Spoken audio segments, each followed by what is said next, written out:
Hello, দেখো চলে এসেছি সেকেন্ড পার্ট নিয়ে। তো দেখো নামখানা স্টেশন নেমে সেখান থেকে বাইরে বেরিয়ে কিন্তু পেয়ে যাবে টোটো স্ট্যান্ড। আর টোটো স্ট্যান্ড থেকে 35 টাকা মাথা পিছু ভাড়া দিয়ে চলে যাব আমরা ফেরিঘাটে।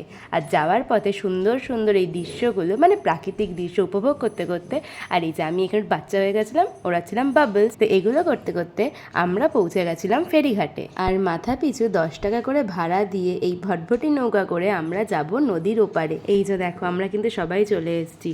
আর এইরকম নৌকা করে যেতে একটু কিন্তু ভয় সবারই লাগছিল, কিন্তু তাতে কোনো অসুবিধা নেই। এই চারপাশের এত সুন্দর দৃশ্য দেখতে দেখতে সবাই মিলে হই হই করতে করতে আমরা কিন্তু চলে যাব আমাদের ডেস্টিনেশনে। আর এদের দেখো সাজগোজা শেষই হচ্ছে না। যাই হোক, দেখো এত সুন্দর দৃশ্য উপভোগ করতে করতে আমরা পৌঁছে গেছি কিন্তু মৌসুনি আইল্যান্ডে। আর এখানে এসেও প্রায় টোটালে 40 টাকা মাথা পিছু ভাড়া দিয়ে আমরা পৌঁছে গেছিলাম আমাদের রিসর্টে। আর নেক্সট পার্ট আসবে খুব তাড়াতাড়ি।